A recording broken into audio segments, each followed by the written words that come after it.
All righty. Welcome to another edition of Vegas Bad Boys of Podcasting. I'm your host, DJ Impact. I got the Vegas Bad Boys here with me. It's good to see you, gentlemen.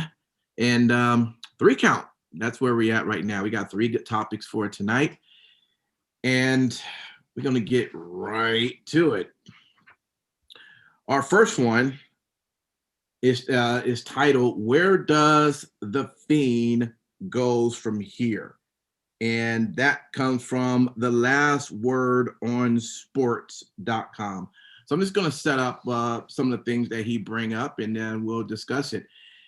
He mentions that, the Fiend has been unstoppable since the day Bray Wyatt unveiled his new persona. His whole aesthetic is nightmare fuel for kids and adults alike. He's terrifying, but at the same time, cool, reminiscent of how Kane was back in the day. But he says, unlike the big red monster, his transformation and goals were never explained. His evolution from the original Bray Wyatt to the Fiend just happened suddenly, and no one knows why.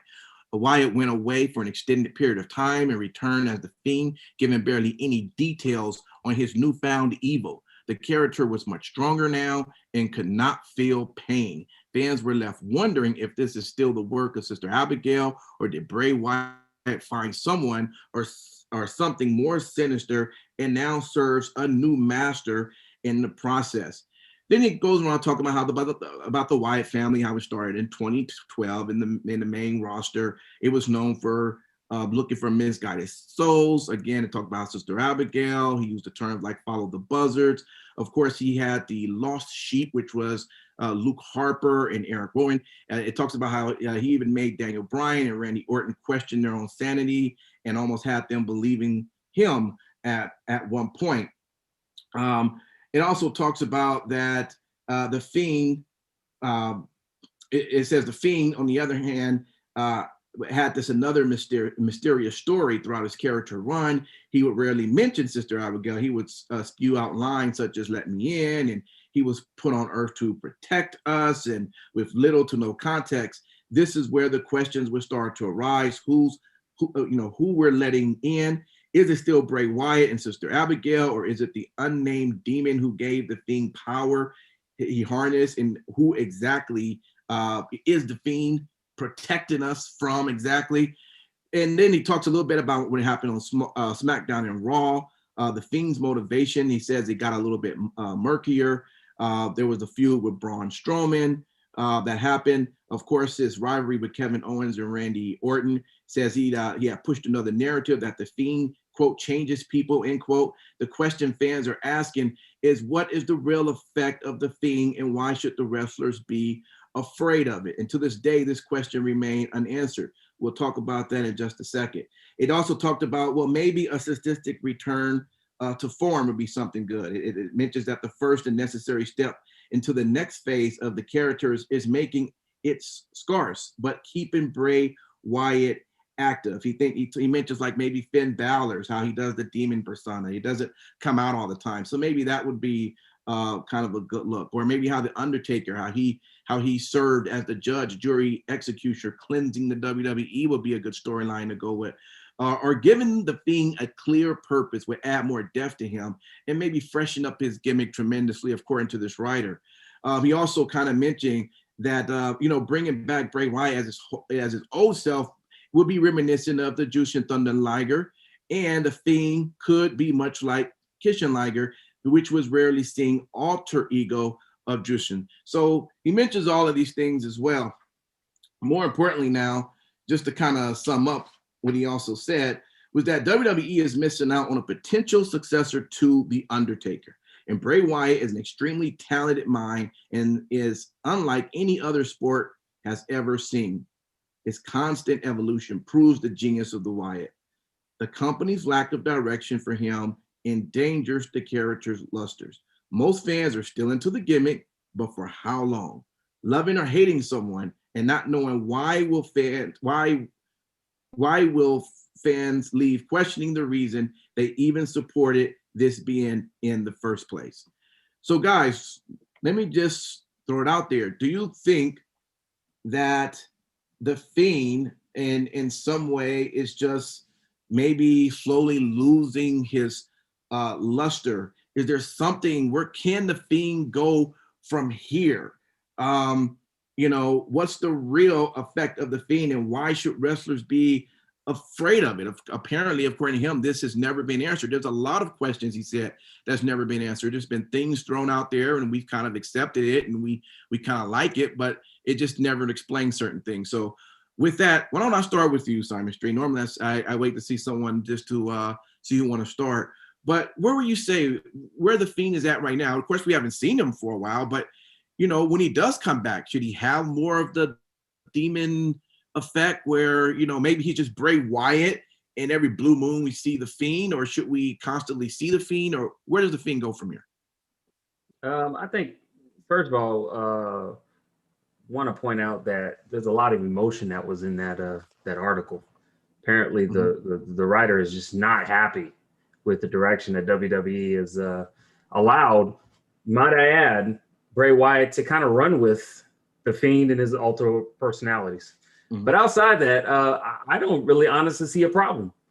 I think that kind of what he's doing right now is you never know what you're going to get whenever Bray Wyatt comes back. We don't know if we're going to get the Fiend. We don't know if we're going to get, Firehouse Clubhouse, Bray Wyatt, or if we're going to get, Bray Wyatt from the Bayou in the Wyatt family. And that's the fun part about it. And it reminds me a lot of Mick Foley. Sometimes you didn't know if you're going to get Cactus Jack. You didn't know if you're going to get Dude Love. You didn't know if you're going to get Mankind. And it is fun. And again, it could be just me and maybe a small amount of people that feel the same way. But I feel that's a good way. And I think that the Fiend right now, the fact that he doesn't have to be on TV and somebody is carrying, I would say, the gimmick per se in Alexa Bliss to kind of run with it a little bit is pretty ingenious. And so there's something that even as a young kid marking out, I was like, man, wouldn't it be cool? And I thought about it, and it sounds stupid, but I'll say it. Wouldn't it be cool if the Undertaker could transfer his powers into somebody else, and somebody else was the Undertaker version of it? And even as a kid, it sounded stupid, but never thought in wildest dreams. Of course, Michaels would say that. I never thought in the wildest dreams with this Fiend that every person he's faced, which they talked about in the article, they've changed him. And I personally like that part about it. I like that when you face the Fiend, if you don't let him in, because the only person that's let him in is Alexa Bliss. Everybody that does not let him in per se or fights it has a negative effect. At least that's where I thought this was going. So let me ask you, Sin City. He says, look, giving the Fiend a clear purpose will add more depth to him, and it'll freshen up the gimmick tremendously. Do you think there does the Fiend not have a clear purpose? Is that lost somewhere in his character? And is that something that you think needs to be really freshened up? Yeah, I mean, I think that they're toward the end. I mean, they kind of booked themselves into a bit of a corner. They knew what kind of a route that they wanted to go. They knew that they wanted to tell the story of Randy Orton and Edge. And so you have Randy Orton relapse his feud with Bray Wyatt.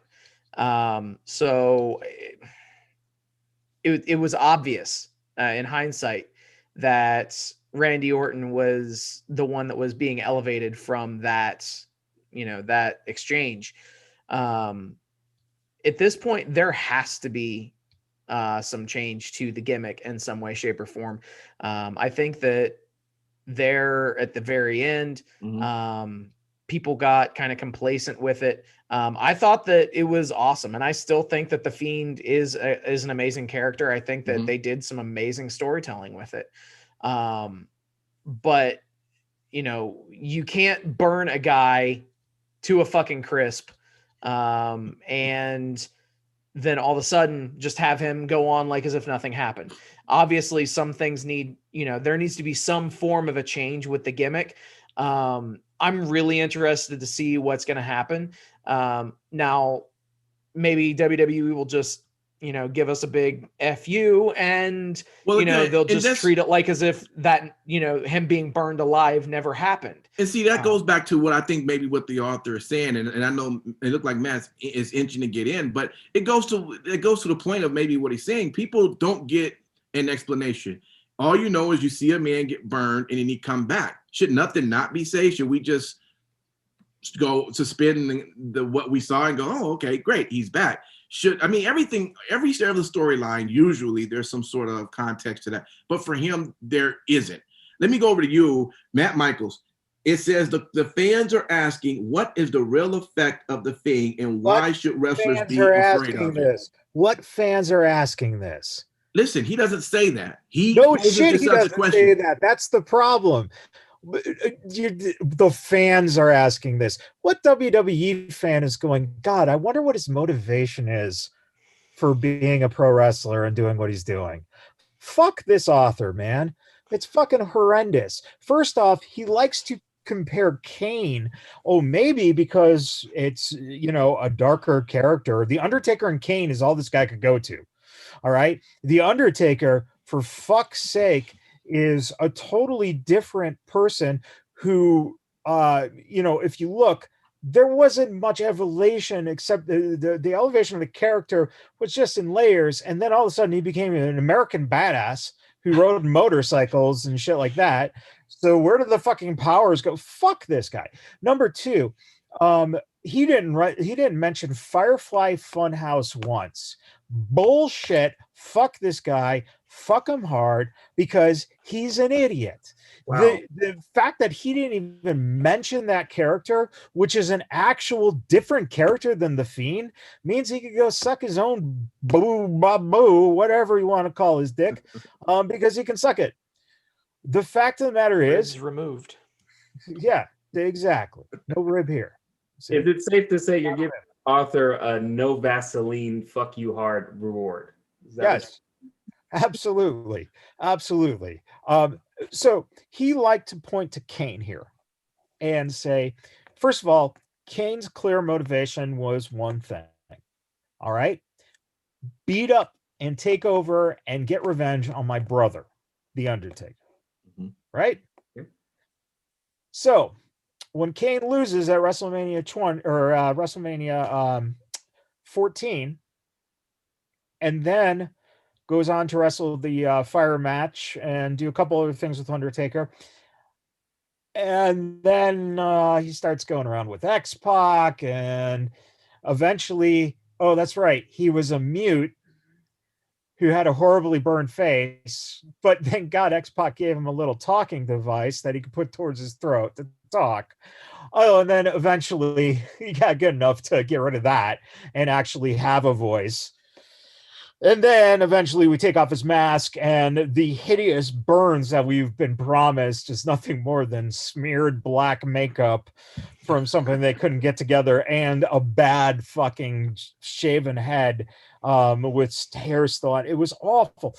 So, but even if all those things were bad and don't make sense, at least they are answers to why Kane was in that transitioning. No. One fair thing, and that is this. He came in with a clear-cut thing. To defeat my brother to go against The Undertaker, that was that. That story ended. Okay? Right. What was his motivation from that point on? There's never a clear-cut motivation. It happens through one story to the next. That's the point.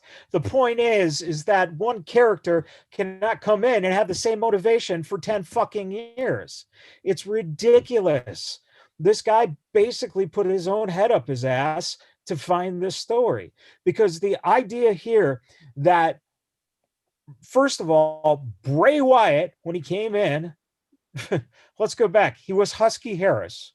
Yeah. All right. Way back, he was Nexus. Husky Harris. Yeah, when he was Husky Harris. But the idea here is that when the Bray Wyatt character came in, he had a motivation of making the WWE his own, right? And his own image. Because we saw that with guys like Harper and Rowan. Then we saw it with Braun Strowman, who he didn't mention as part of the family at all, who just mentioned he had a feud with. So then, as it comes to, you have to evolve that character, right? You have him go away. He comes back, not as the Fiend first, but as the Firefly Funhouse character. and warning people about the Fiend and that this thing is about to come. And because essentially the WWE did not let him in when he was Bray, then you got the two sides. You got this happy-go-lucky, oh boy, this is going to be fun, but you ain't going to like this, Bray Wyatt. And then you had the Fiend. The Fiend has just been burned to death. There has been no indication how he's coming back, when he's coming back, or why he's coming back. So fuck this article. And then the author. He's pissed off and the thing hasn't even happened yet. No Vaseline. No Vaseline. No. In fact, if I had like 2 raw dogs, double raw dog it. Oh my God. Oh my. Oh, Okay. hold on, man. Hold on. You went too far, man. Hit in a row. Right then. Yeah, 1 for Kane and 1 for Bray.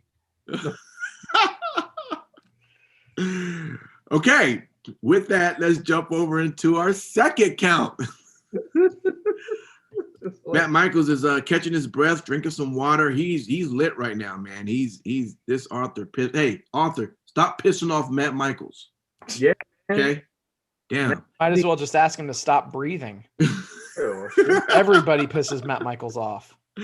Right. Not that he pisses me off. The fact that he gets paid for this pisses me off. Well, let's go over to our second count. WrestlingInc.com had an article titled "Edge responds to criticism of winning the Royal Rumble match at the age of 47." I'm just going to really concentrate just on the how it starts off, and then a couple of Edge quotes. And it just talks about how, of course, Edge is the winner of the 2021 Royal Rumble, and he was a guest on WWE After the Bell with Corey Graves, where he talked about his goals in WWE after returning again. And Edge said that the criticism he received from some about the fact that he won the Royal Rumble at the age of 47 isn't something he's worried about. He said his main goal in coming back to WWE is just to tell great stories and mix it up with talent he's never faced before. And these are the couple of quotes. First one, all I can control is trying to be the best shape I can possibly be in.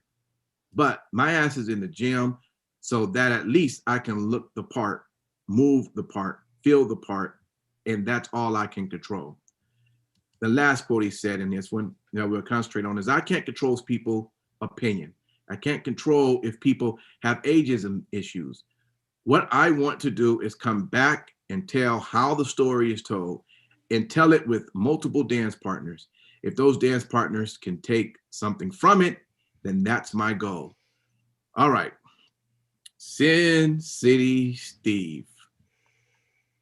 Is ageism the issue that fans really have with Edge? Or maybe it's just the fact that people are going, well, what about all of the talent that just, are new in the biz or moving up in the biz that should maybe have that part versus someone who's been in there now for 2-3 decades? Is it ageism? So I think that with Edge, you have a little bit of an out with that.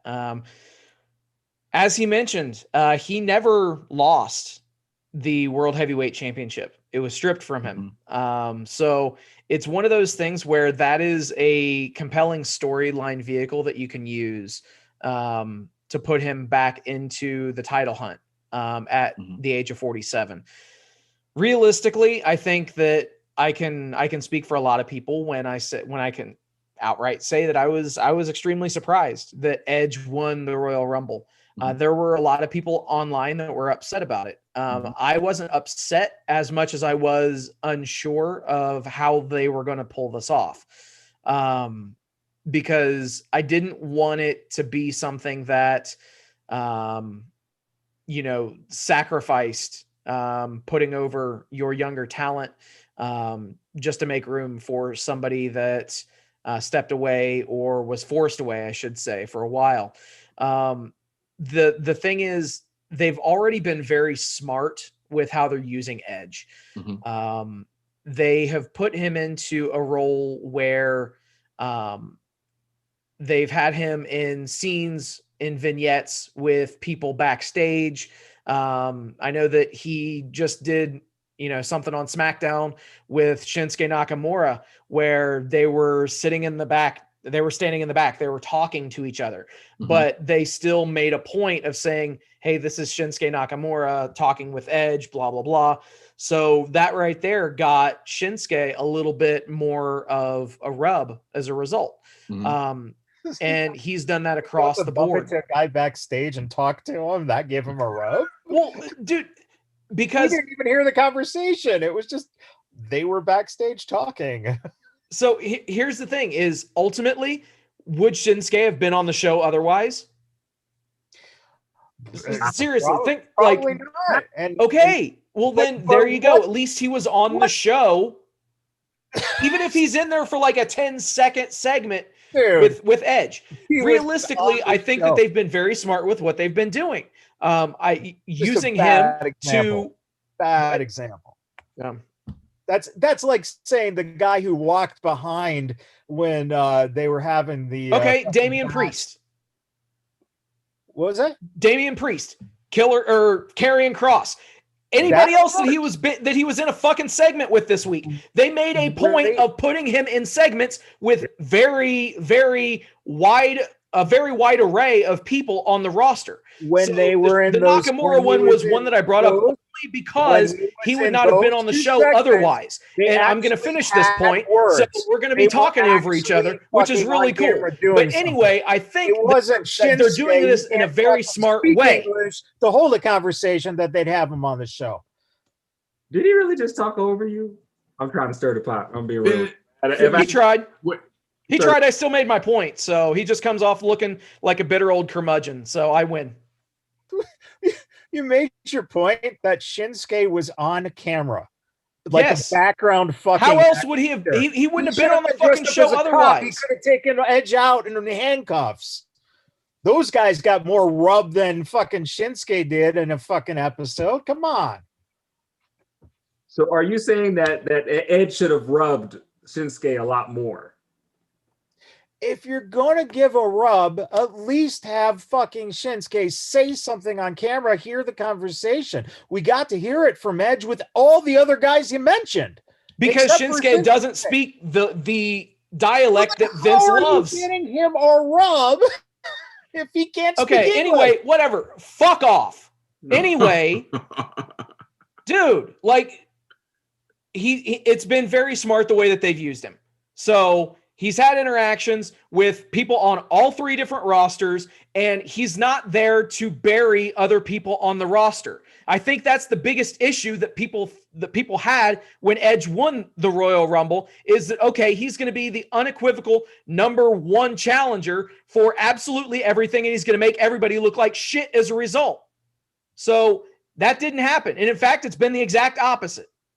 So let me go over to you, Simon Street. When it comes, I mean, look, I'm pretty sure you would say I didn't expect Edge to win, and I don't know what your feelings are. Maybe you'll let us know. But I mean,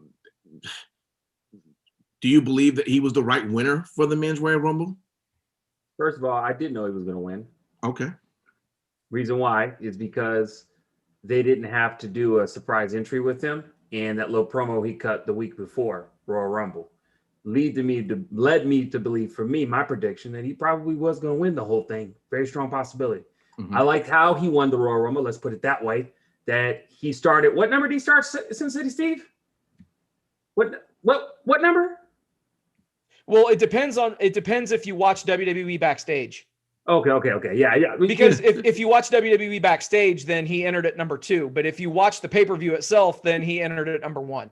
Exactly. Okay. Thank you. I just want to confirm. So at number 1, did the fucking work. All right. Didn't just disappear and then pop back in. Literally was in there. Did good work. And I'm going to agree with Sin City Steve. I like how they're utilizing him. And he even said in this article too, I think they paraphrased him. Ed was talking about, man, he takes the opportunity to work with other guys he hadn't worked with before. I think that's an honest answer. Really honest answer, because if you think about it, even him showing up on NXT was exciting.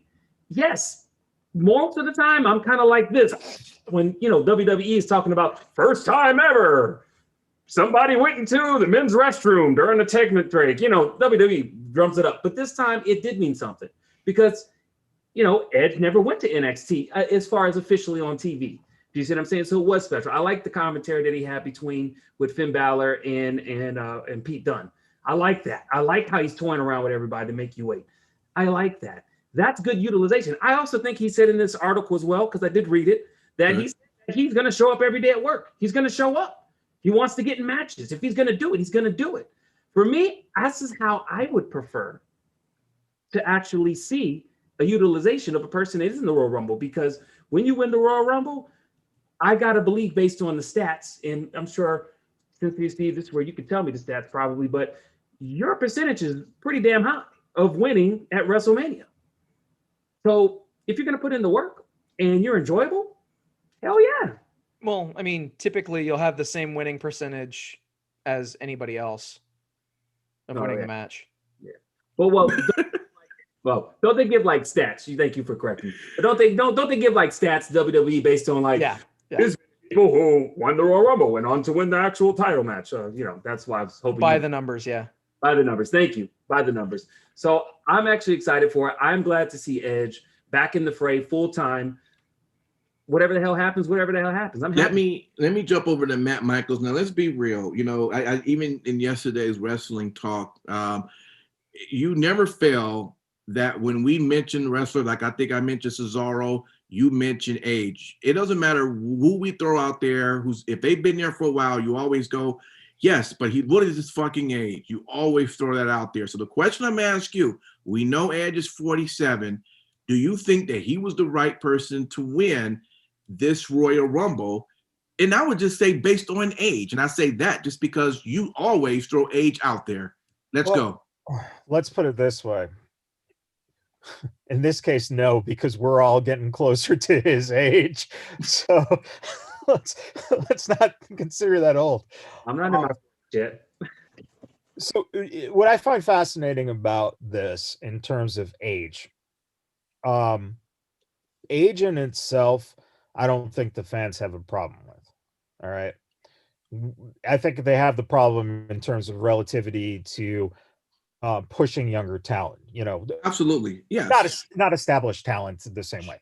Sure. Now, I feel that the same people who probably went ape shit about him winning are the same ones who watch AEW and had no problem with Chris Jericho winning the championship there.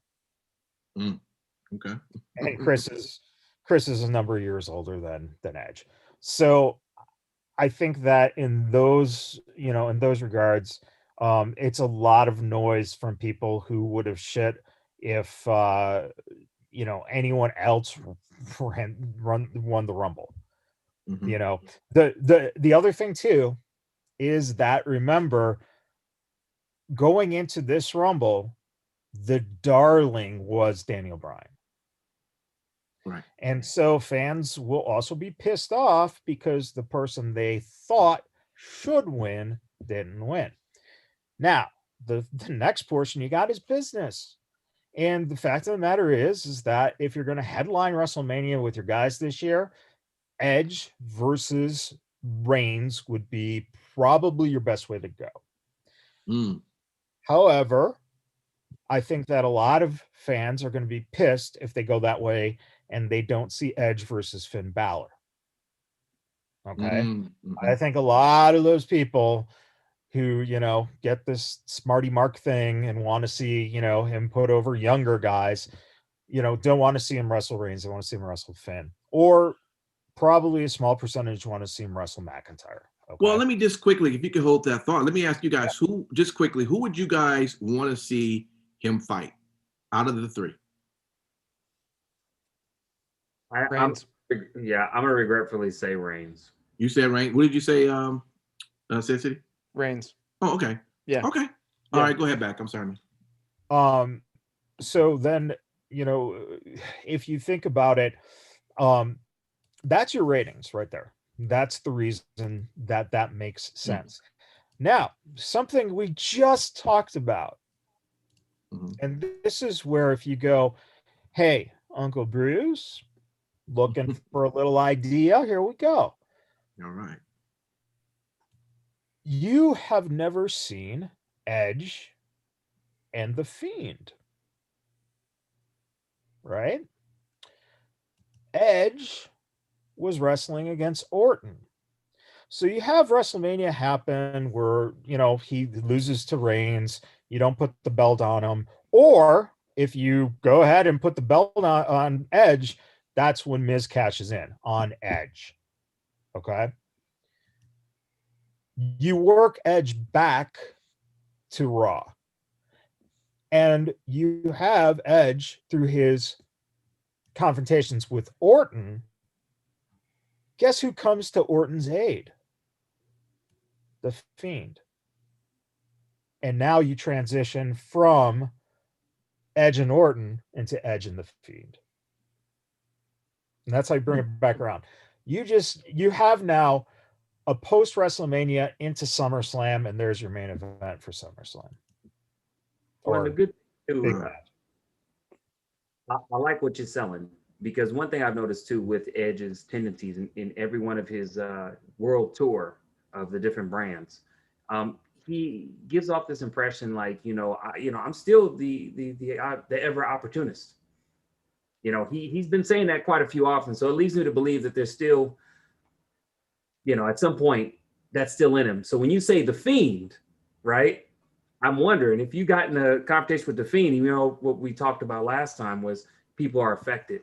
Would you go back to being the opportunist, old school Edge per se, for people who remember, heel Edge, which is exciting, Well, and again, we don't know how the Fiend's coming back. So if that's a possibility, then that's the great way to bring the evil into Edge. Mm-hmm. The other thing, truly, after you use him for WrestleMania and you have him going through the steps, if Christian is cleared, as it's reported that he is, I wouldn't be surprised if we see them together just one more time in a quick, tag team program to have the belts and then put over some of the younger guys on, as a tag team. I also could see Edge turning on Christian too. What about if we saw Edge and Christian versus Randy Orton and Karrion Kross? Thus, Kross and Orton, dissension happens there, and then you get that feud, which they hinted at via Twitter. Yeah.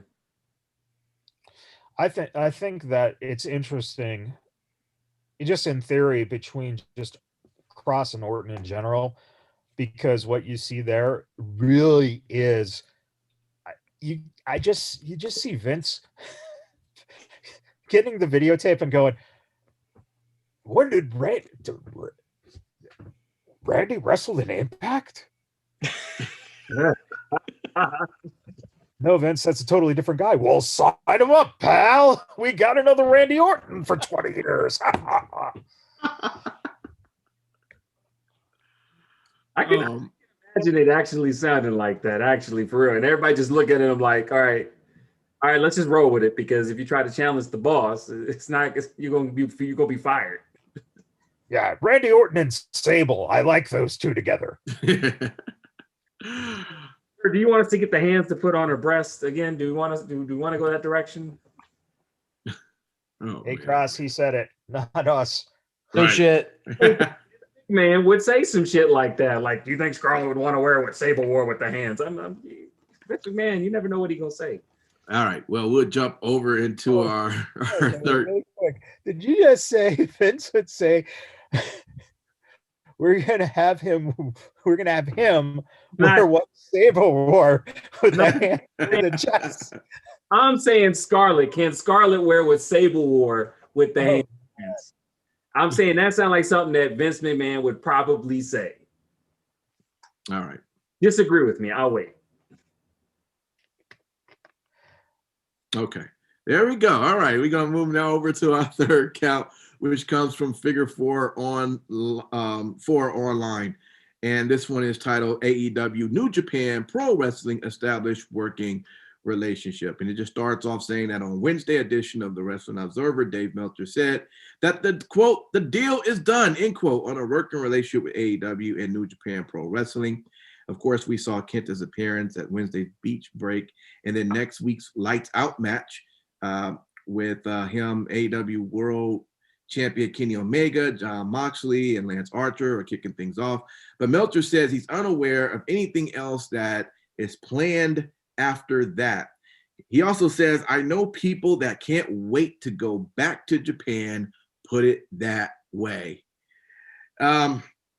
He also talks about that I guess this was something that was supposed to maybe happen earlier, but I guess at the time, New Japan had a different president at the time. And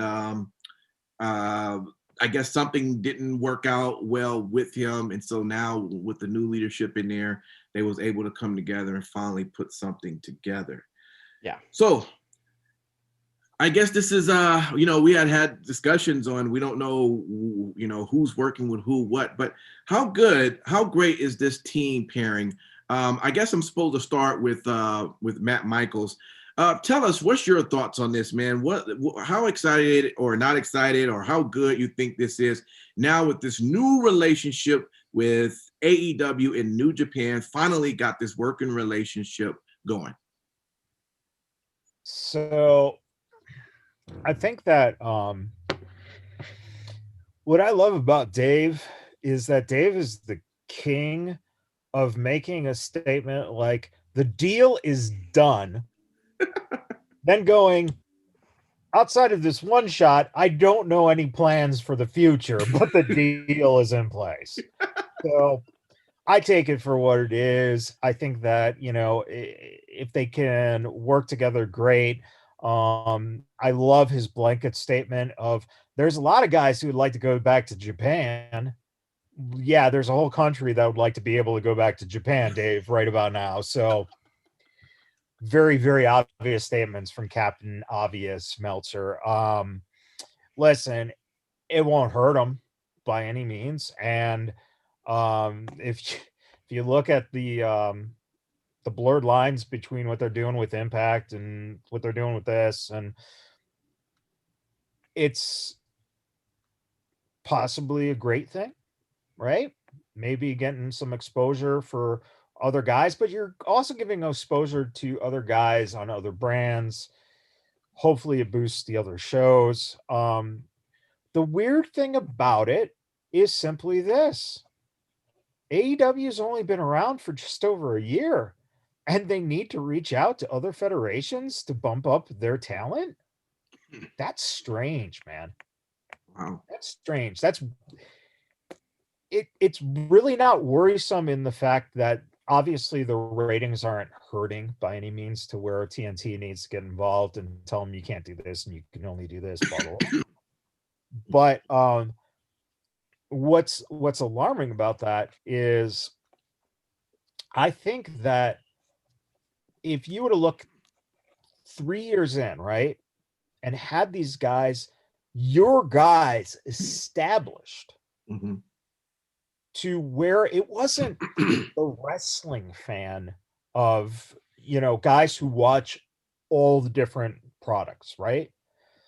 Because for them, it's a fantasy matchup, all right? But for an audience that you're trying to build and get hooked on your guys to make these guys seem so important, and then you have them interact with these other companies, that would probably make a little more impact on the actual fans who don't follow. Listen, honestly, who the fuck is Kenta in the eyes of people who only watch AEW? Mm. Right? I mean that's honest. And if you're talking about, let's say a 10-year-old kid's watching with his dad or his mom, and they don't follow anything other than, the TV's on. I'm kind of interested because my kid likes this. Who's that? I don't know who that is, son. And now you have to trust that they're going to be able to give that viewer thorough history or something that makes them invested in that guy who's not even part of their company. So I'm taking it from the tough angle. It becomes a tough angle.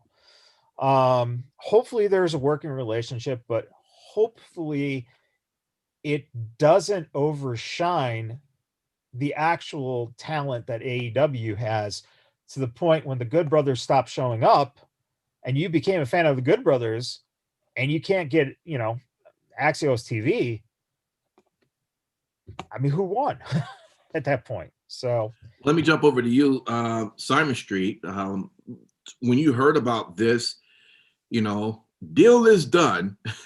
What was your thoughts on that? And I mean, I guess ultimately, if there is this working relationship with Impact Wrestling, I don't know what that means. I mean, could one assume that means that there could be some movement between New Japan working with Impact, with AEW? I mean, it's, I mean, Matt Michael says that blurred line, but I don't know. What's your thoughts when you heard about this? What do you see?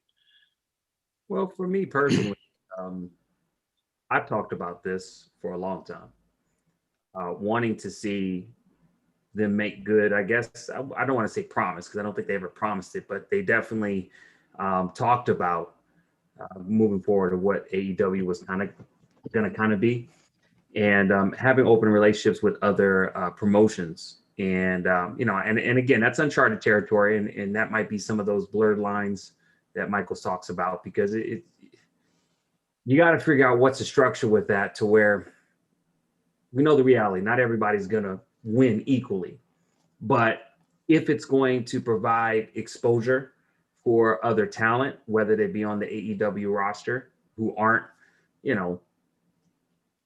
from, WWE yesterday, let's put it that way. Okay.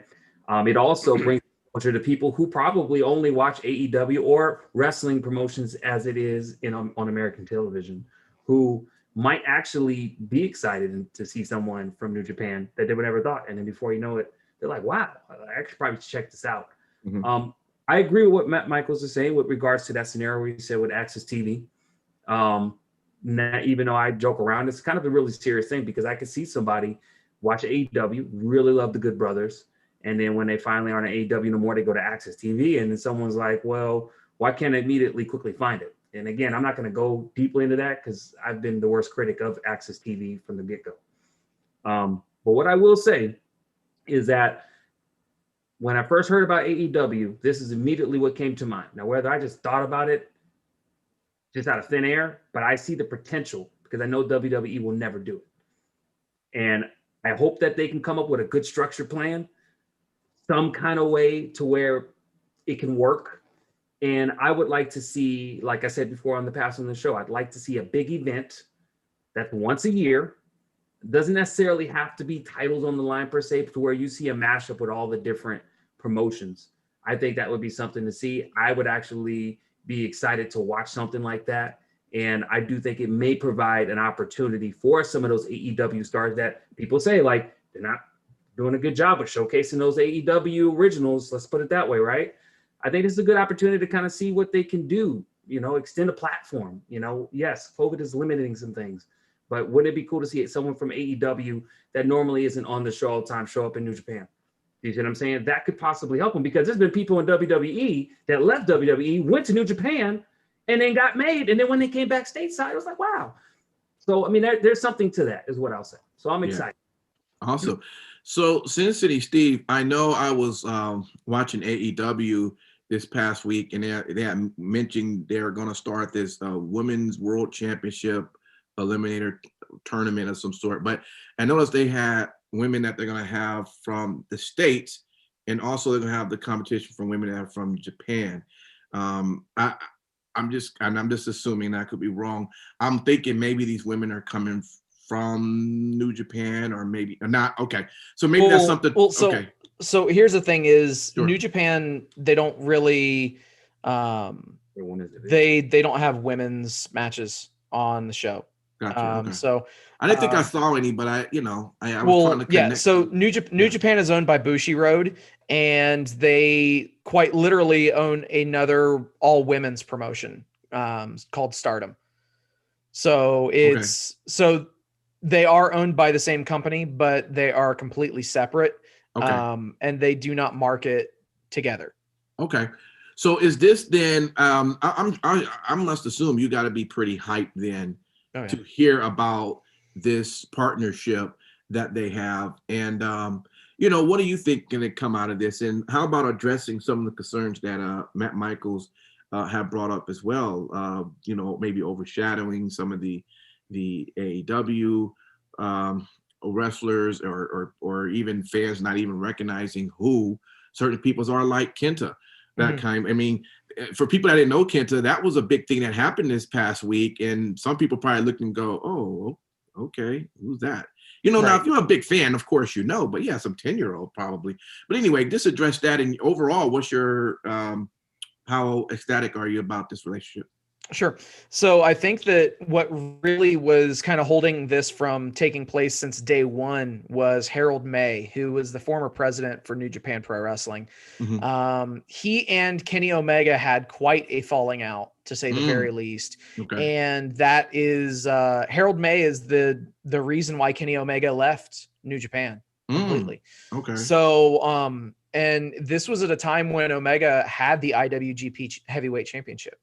Okay. So he was at the top of the show. He was, he had earned the nickname, the best bout machine, because he would go, almost no matter who he faced, he would be able to, get an amazing match out of that individual. And when he was across the ring from someone like Okada, you have instant classics. So I think that with Harold May gone, that really kind of opened the door to the working relationship. So much so that you have people like Kenta that, have come over. Now, obviously, Excalibur, I believe it was, at the very end, they were just attempting to, they were just attempting to, at a breakneck pace, put over Kenta and who he was and all that kind of stuff. To be honest, I would have been just as okay with, Excalibur saying, "Oh my God, it's Kenta. What's he doing here?" And then you cut. You don't divulge any info about Kenta. And you honestly think that Excalibur knows who Kenta is? Yes, I would hope he knows. Just because, no, I think that it's one of those things that, we're going to see them start to put out the vignettes with, Moxley involved, and why Kenta is chasing him, and, why he followed him to AEW and all this kind of stuff. I really think that we're going to get the backstory on that. As far as, whatever kind of a kayfabe backstory that they're going to build. But I think that, we really don't have a whole lot to worry about in that instance. I have more faith in AEW and New Japan, kind of retconning things as need be, if they have to make everything kind of mesh and to make sense. At the end of the day, though, I think that this partnership is huge for everyone involved. I think that it's kind of funny. You see AEW working with Impact, you see them working with New Japan, and then you just got to figure ROH is, that jilted lover that they won't call back. So I mean, they're not gonna work with ROH, but they're gonna work with seemingly every other promotion. NWA too. So to answer Matt Michaels' point, I think that, this is something that I've talked about on the show, and I'm pretty sure that we've all talked about on the show, is that it is important for, the second tier feds to kind of work together. And I think that that's going to better everybody in the long haul. I think that I don't see any negativity. Let's put it this way. As far as this working relationship, would I love to possibly see Kenny Omega versus Kota Ibushi. You know, the one time that the Golden Lovers are actually going to get in there and wrestle each other. Hell yeah, I'd love to see that. That would be awesome. Do it at the Tokyo Dome, or if it wants to be done stateside, then do it at Madison Square Garden, whatever. And I think that any way that happens, it's going to be a very good thing. As far as furthering AEW's women's division, I think that it's abundantly clear that at this point they have to outsource their women's division in order for there to be any sort of relevancy, which is something that we talk about every single week on the show, but it bears repeating every single week. And it sucks that they have to outsource, you know, their women's division in order to get relevancy, but that's where they are at this point. And I think that this is a smart way of doing this by having a US and Japan tournament. And essentially the way that it's all going to work is the Japanese women are going to compete in their own little tournament. And then the US women are going to compete in their own little tournament. And then the winner of the Japanese tournament is going to come over here stateside. I don't know if they're going to record the matches at Stardom and then, you know, use those to fill up time slots during AEW Dynamite. I hope not, genuinely, but we'll see how that goes. I think that they're grasping for straws at this point. They're trying to do anything that they can to further their women's division. And let's be real, that they're throwing anything on the wall that they can and just seeing what sticks, praying that something does stick at this point. Sure. Awesome stuff, guys. That is our 3 count for this show. We're going to give some final thoughts here and then a few reminders as we come to the conclusion of our show. Let me start over with you, Simon Street. What would you like the people out there to know for the week? Just pretty much, you know, stay safe out there, obviously. Thank you so much for supporting the show. It really does mean a lot to us. We enjoy doing this for y'all, truth be told. And the more feedback y'all give, the more insight it gives us. We are definitely a pro evolution type of brand. And so we're always looking for opportunities to entertain you. So if you have any comments, suggestions, please don't be afraid. We're never gonna, push you away or ignore you. So with that, have a good evening and talk to y'all soon. Yeah, and definitely when he talks about, reaching out, you can always email us. It's a very long title, but it is Vegas Bad Boys with a Z of podcasting at gmail.com. But you can always just hit us up on our social media. If you follow us, just DM us, Twitter, IG, whatever, and we usually respond if when we see fit. So yes, definitely. Sin City, what you want to tell the people? Thank you guys for hanging out with us tonight. Thank you for liking, sharing, subscribing, and sharing our podcast and our brand with your friends and with everybody that matters to you. We truly appreciate you. And as Simon Street said, we do this for you. So thank you. Special shout out and special thank you to all of the brave men and women serving this country on lands both foreign and domestic. You enable us to be able to do what we're doing right now. So thank you very much. And also repsports.com, reppsports.com.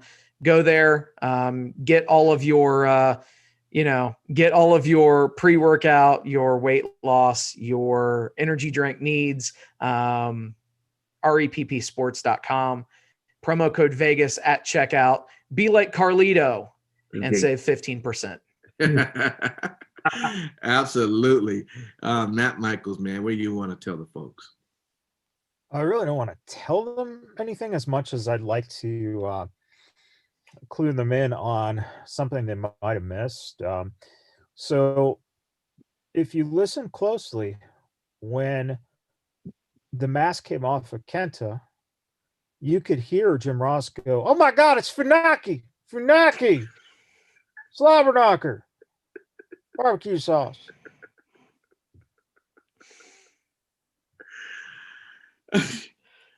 Thank you, Matt Michaels. We definitely appreciate that. You know, he's got the ear, guys. He do, because I didn't hear it.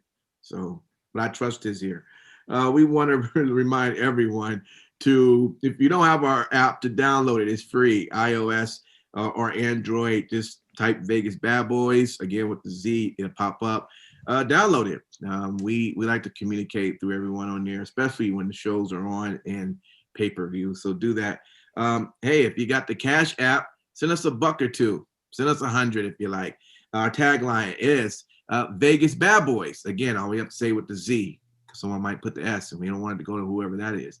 And so, and of course, that funds you send will we will help build our platform by letting other people know that we exist, so they can enjoy the show just as much as you do. All right. So with that, we thank everybody for listening to us. And until then, we'll see you.